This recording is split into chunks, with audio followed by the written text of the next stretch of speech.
जिला के संघ चालक जी और स्वयंसेवक बंधु, आज हम लोग विजयदशमी के अवसर पर जो अपना कार्यक्रम रहता है उसी श्रृंखला में पथ संचालन और बाकी उस सब कार्यक्रम के लिए हम सब लोग एकत्रित हुए। हम सब लोग जानते हैं कि ये जो पर्व है ये अधर्म पर धर्म की जीत, अन्याय पर न्याय की जीत, झूठ पर सच की जीत और गलत पर सही की जीत का पर्याय है। लेकिन ये जीत मिलती कैसे है? अधर्म पर धर्म की जीत तभी होती है जब समाज बलवान शक्तिशाली होता है। समाज को शक्तिशाली बनाने के लिए समय समय पर बहुत सारे उपक्रम चलते ही रहते हैं। खासकर जब हम हिंदू समाज के संगठन की और उसके ताकतवर होने की, उसके बलशाली होने की बात करते हैं तो ये बात हम सबको समझ में आनी चाहिए कि हिंदू समाज का बलशाली होना केवल हिंदू समाज के सुरक्षा की गारंटी नहीं, बल्कि इस देश के अंदर कोई भी सज्जन शक्ति है उस सज्जन शक्ति की सुरक्षा की गारंटी है। और केवल यहां तक नहीं, हिंदू समाज अगर शक्तिशाली ताकतवर होता है तो पूरे विश्व में शांति की भी गारंटी केवल हिंदू समाज शक्तिशाली और बलवान बनकर दे सकता है। कहीं भी शांति बिना बल के, बिना ताकत के संभव नहीं होती। थोड़े दिन पहले नेशनल ज्योग्राफिक चैनल पर मैं एक वीडियो देख रहा था। वीडियो में है क्या कि एक वाइल्ड लाइफ सेंचुरी, हम सब जानते हैं जहां पे एक बहुत बड़ा क्षेत्रफल होता है, जहां पे जितने भी जीव जंतु होते हैं वो उस वाइल्ड लाइफ सेंचुरी में रखे जाते हैं। लोग आते हैं, आनंद लेते हैं, निकलते हैं, सफारीज करते हैं।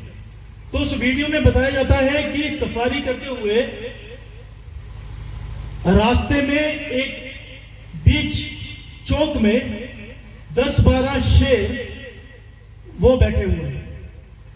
वो 10-12 शेर बड़ी शांति से बैठे हुए हैं, बिना किसी को तंग किए हुए बिल्कुल अपनी मस्ती कर रहे हैं। और जो लोग, जो सफारी देखने वाले लोग हैं, वो उनको बिना आहट किए सिर्फ दूर से उनको देख रहे हैं। तो समझ में ये आया कि वो शेरों का झुंड वो उस स्थान पर स्थापित इसलिए कर पाया क्योंकि सामने वाले को उनकी शक्ति, उनकी ताकत, उनके बल का डर था। अगर शेर में ताकत नहीं होती, उन शेरों के झुंड में अगर उनका डर नहीं होता तो शायद वो वहां से शांति में बैठ नहीं सकते। अगर वो हिरणों का झुंड होता तो शायद सफारी देखने वाले वो रुकते नहीं, वो वहां से उनको छेड़ते हुए गुजर जाते। तो समाज के अंदर शांति स्थापित करने के लिए इसलिए मैंने ये कहा कि बलशाली होना, ताकतवर होना बहुत जरूरी है।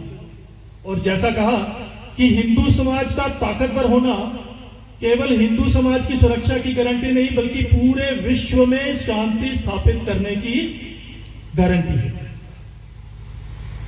अपने इस जम्मू कश्मीर में हमने बहुत कुछ सहा, बहुत कुछ जम्मू कश्मीर ने देखा है, वो दौर भी देखा है।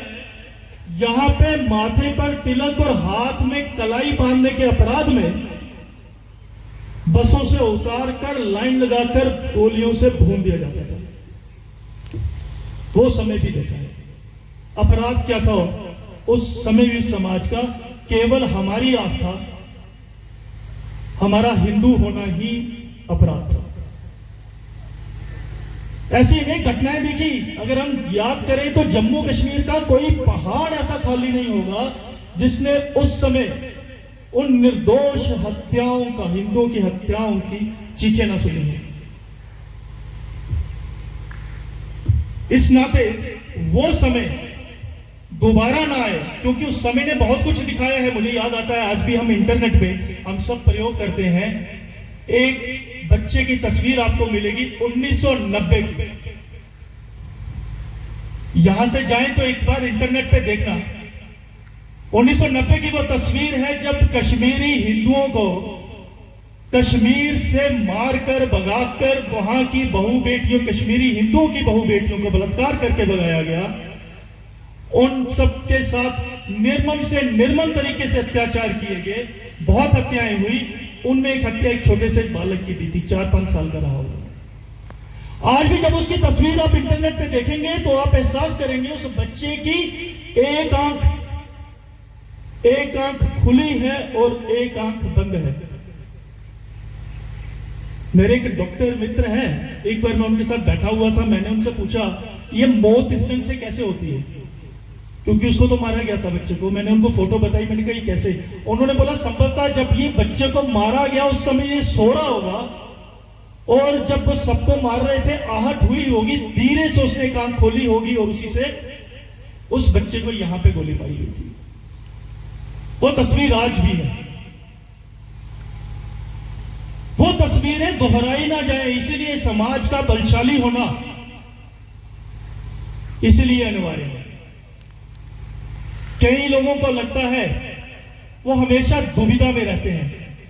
उनको लगता है समाज की रक्षा करना, समाज को बलशाली बनाना, ये सब कुछ लोगों का कर्तव्य है, हमारा नहीं।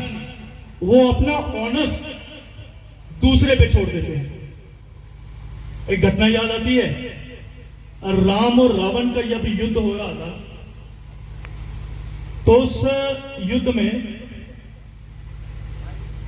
कुछ देवता ऊपर से देखते हैं कि राम और रावण का नीचे युद्ध हो रहा है, और कुछ लोग साइड पे खड़े होके जय हो के नारे लगा रहे हैं। तो किसी ने पूछा कि भाई ठीक है, युद्ध तो हो रहा है, लेकिन ये जय हो किसके? तो उनका उत्तर था, जो जीतेगा उसकी जय हो। मन तो करता है कि राम जीते, विश्वास तो ये कहता है कि राम जीते, लेकिन मन का डर ये है कि अगर रावण जीत गया तो क्या होगा। इसलिए समाज के मन से वो डर मिटाना है, और उसका दायित्व हम सबने अपने कंधे पे लिया है। किसी को भी गुंडागर्दी करने की इजाजत संघ, बलशाली समाज, ताकतवर समाज किसी को नहीं देगी। अभी हाल ही में विजयदशमी के अवसर पर पूजनीय सरसंघ चालक जी ने नागपुर में जो उद्बोधन दिया, हर वर्ष होता है, इस बार के उद्बोधन में उन्होंने विशेष रूप से कहा, निर्बल रहना किसी भी समाज के लिए अपराध है। कोई भी समाज जब निर्बल होता है, कमजोर होता है, शक्तिहीन होता है, तो वो अपराध करता है। और केवल अपराध नहीं करता, वो दुराचारी शक्तियों को, आताताई शक्तियों को अपने ऊपर अपराध करने के लिए आमंत्रित भी करता है। क्योंकि जब समाज कमजोर होगा, जब समाज शक्तिहीन होगा, दुष्ट शक्तियां उसको प्रताड़ित करेंगी। समाज का शक्तिशाली होना इसीलिए अनिवार्य है। समाज को शक्तिशाली बनना ही है। अगर सड़क पे दुराचार शक्तियां आकर दंगा करती हैं, तो बलशाली समाज, ताकतवर समाज क्या प्रशासन और पुलिस की प्रतीक्षा करेगा? इस देश के कानून के अंदर हर व्यक्ति को अपने जीवन, अपनी वस्तु, अपनी संपत्ति की रक्षा करने का अधिकार यह देश का कानून देता है। कुछ गुंडागर्दी करते हुए लोग अगर हमारी संपत्ति को, हमारे जीवन को संकट में डालेंगे, तो प्रशासन ने जो करना है, पुलिस ने जो करना है वो करेगी। उससे बीच अपने प्राणों की रक्षा, अपनी वस्तु की रक्षा, अपनी संपत्ति की रक्षा, और केवल अपनी नहीं, अपने समाज की रक्षा, और केवल अपने समाज की नहीं, वो जो दुराचारी शक्तियों का समाज है, उनमें भी जो सज्जन शक्तियां हैं, उनकी रक्षा का दायित्व भी हमारे बलशाली कंधों पे होगा।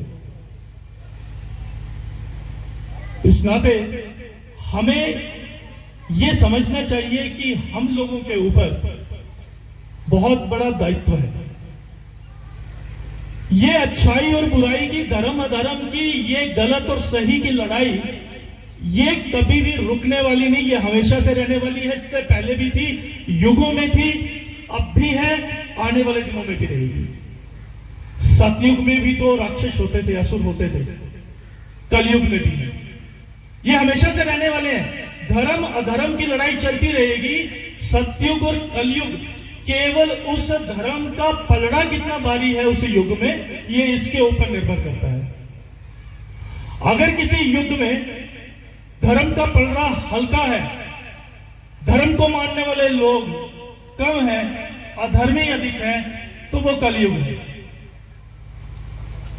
अगर उस समाज में लोग बलशाली हैं, धर्म को मानने वाले हैं, धर्म पर चलने वाले हैं, सत्य काम करने वाले हैं, तो वही सतयुग है। इसीलिए समाज को इन सब चीजों के ऊपर, इन सब विषयों के ऊपर ध्यान रखना चाहिए। बहुत तरह तरह के प्रपंच आते हैं, पहले भी आए थे, अभी भी आते हैं, नाम बदल बदल के। वो हम सब ने सुना होगा, श्री कृष्ण को मारने के लिए जब वो बालक थे, अबोध थे, तो पूतना एक सुंदर नारी बनकर आई। ये सुंदर स्वरूप धारण करके आई, माया का खेल करके आई, श्री कृष्ण ने पहचाना और उसका ही वध कर दिया। आज के समय में भी ये पूतना रूपक असुरी शक्तियां बड़े सुंदर रूपों में, बड़े अच्छे अच्छे शब्दों के रूपों में हमारे बीच में आती है। ये हम आजकल जो सुन रहे हैं ना, TRF, द रेजिस्टेंस फ्रंट, नया आतंकवादी संगठन, एंटी पीपल फासिस्ट फ्रंट, ये वही पूतना है। इनका स्वरूप नहीं बदला, इनकी असली जो आकृति है, असला स्वरूप ये जैश-ए मोहम्मद और लश्कर तैयबा है। इन्होंने केवल अपना नाम बदला है, पूतना के रूप में आज भी वही है। इसीलिए आज भी श्री कृष्ण बनकर उनका संहार उसी ढंग से करना है जैसा प्रभु श्री कृष्ण ने उस समय किया। ये समाज को केवल, इसे बोलते हैं ना कि कंफ्यूजन में रखने के लिए, थोड़ा सा उनको दुविधा में रखने के लिए कि नहीं, ये लश्कर-ए-तोयबा, ये हिजबुल मुजाहिदीन, ये अलकायदा, ये नाम तो बड़े कॉम्युनल, ये सीधा सीधा बताते हैं आपकी विचारधारा क्या है, आपकी लड़ाई किससे है। इसलिए जब वो एक्सपोज हो गए, जब दुनिया के सामने ये लोग नंगे हो गए कि कोई इनकी विचारधारा सिर्फ और सिर्फ एक है कि पूरे विश्व में एक धर्म का प्रचार करना, एक धर्म का विस्तार करना, जब वो एक्सपोज हुए तो उन्होंने चालाकी से अपने नाम बदल दिए, बड़े सोफिस्टिकेटेड अंग्रेजी के नाम रख लिए कि हम तो द रेजिस्टेंस फ्रंट हैं, हम तो एंटी फासिस्ट फ्रंट है। जैसे कि ऐसे कि इस देश के अंदर कोई फासिस्ट सरकार है, उस सरकार को समाप्त करने के लिए हम लग रहे हैं। इन ढकोसलों को हमें पहचानना पड़ेगा। ये हमेशा से ही रहे हैं। इस समाज ने, जैसा मैंने आपको पहले बताया, हमने लंबा एक समय तय किया है। आपको बताऊं, आपको याद करना होगा, एक समय 2012 का, आपको इस चीज से, बात से समझ में आएगा कि शक्तिशाली समाज अपने समाज में परिवर्तन कैसे लाता है। 2012 का एक समय वो भी था जब श्रीनगर में भगवान प्रभु श्री अमरनाथ की यात्रा के लिए 2012 में, हम सबको याद होगा, लगभग 100 मौतें हुई, क्योंकि वहां का जो मार्ग था बहुत खराब था, बड़ा दुर्गम मार्ग होता था। वहां गुफा तक जाने के लिए बहुत कठिन रास्ते से निकलकर लोग फिसल जाते थे, मर जाते थे। लगभग जब 100 मौतें हुई तो भारत की सुप्रीम कोर्ट ने इसका संज्ञान लेते हुए राज्य की सरकार को कहा कि आप रोड इंफ्रास्ट्रक्चर डेवलप करने के लिए वहां पे एक कमेटी बनाइए उससे सुझाव मांगिए और वहां पे क्या क्या चीजें हो सकती हैं, सब चीजों के ऊपर विचार किया। सुप्रीम कोर्ट के उस आदेश के बाद होता क्या है कि गिलानी जैसा गुंडा, हम सब जानते हैं हुर्रियत का गिलानी, वो इतनी गुंडाई करता है कि हमारे धर्म के लिए अगर कोई रास्ता मांग रहा है, कोई रास्ता बढ़िया हो जाए, कोई अच्छा हो जाए, लोगों को तकलीफ कम हो, वो उसके खिलाफ कश्मीर में हड़तालों का कैलेंडर जारी कर देता है। कश्मीर में हड़तालें हो जाती हैं, वो इसको कल्चरल इन्वेजन का नाम देता है कि अगर वहां रास्ता ठीक हो गया तो कश्मीर का कल्चर खराब हो गया। आप सबको जानकर हैरानी होगी कि वहां की सरकार, उस समय की सरकार इतनी कमजोर थी कि एक गुंडे की धमकी के आगे झुकते हुए गिलानी को हेलीकॉप्टर पे बिठाकर उस सरकार ने उस पूरे गुफा मार्ग पे उसका चक्कर लगवाया, उसे आश्वस्त किया कि तुम शांत हो जाओ, यहां पे कोई काम नहीं चल रहा। 2008 का आंदोलन हम सबने देखा है, हम सबने उसमें भाग भी लिया होगा। समाज चाहता क्या था कि कुछ टेम्परेरी सेटलमेंट के लिए यात्री वहां पे जाते हैं, उनको टेम्परेरी शेल्टर के लिए कुछ भूमि मिल जाए, उसके लिए संघर्ष करना पड़ा।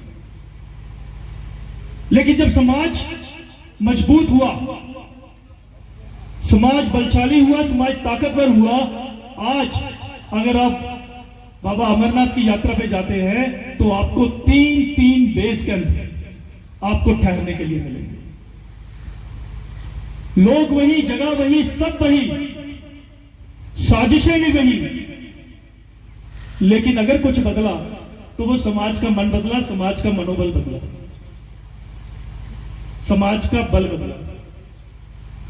वो हमेशा से ही कंफ्यूज करेंगे, जब उनको लगेगा कि समाज जो है वो बलशाली हो रहा है, समाज ताकतवर हो रहा है, तो अलग अलग प्रपंच करके, बहुत सारे अलग अलग प्रोपेगेंडा करके समाज को बहकाएंगे। साइकोलॉजी का एक नियम है कि किसी व्यक्ति का जो व्यवहार होता है, बिहेवियर, वो उसके थॉट और कन्विक्शन से पैदा होता है। हर व्यक्ति के अंदर सबसे पहला एक थॉट आता है, एक विचार आता है, उस विचार के प्रति उसकी कन्विक्शन आती है, और जब वो उस विचार के लिए कन्विक्टेड हो जाता है तो उसका बिहेवियर तय करता है।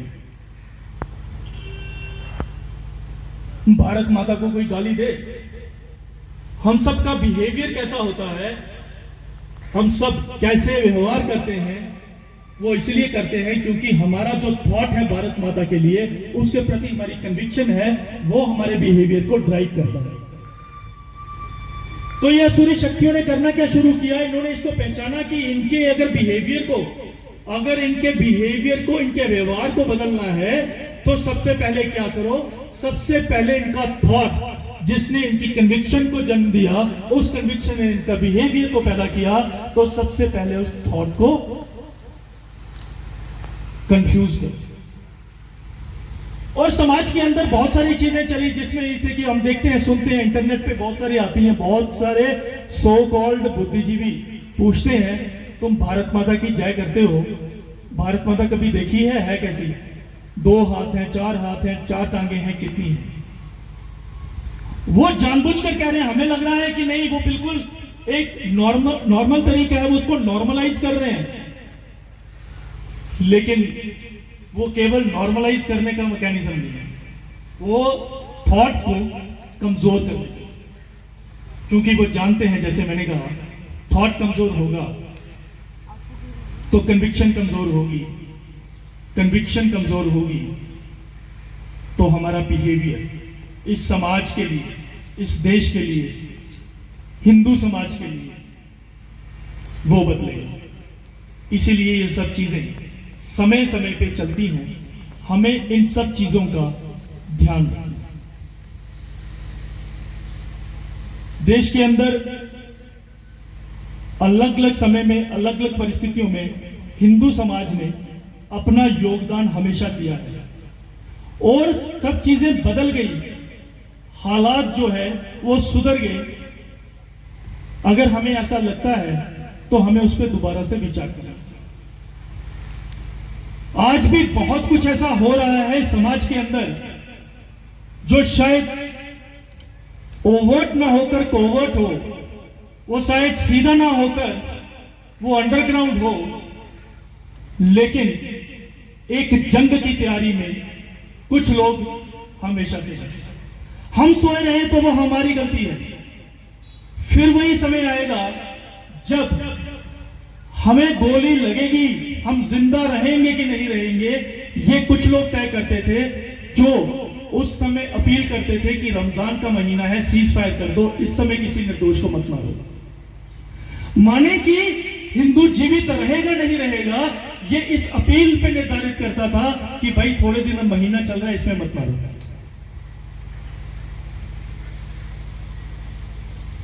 ये कौन तय करते हैं? ये बातें तब उठती हैं जब उनको समाज में ये नजर आता है कि ये समाज तो दुर्बल है, ये कुछ करेगा नहीं। अगर उनको लगेगा कि ये समाज जो है ये इसका प्रत्युत्तर देगा,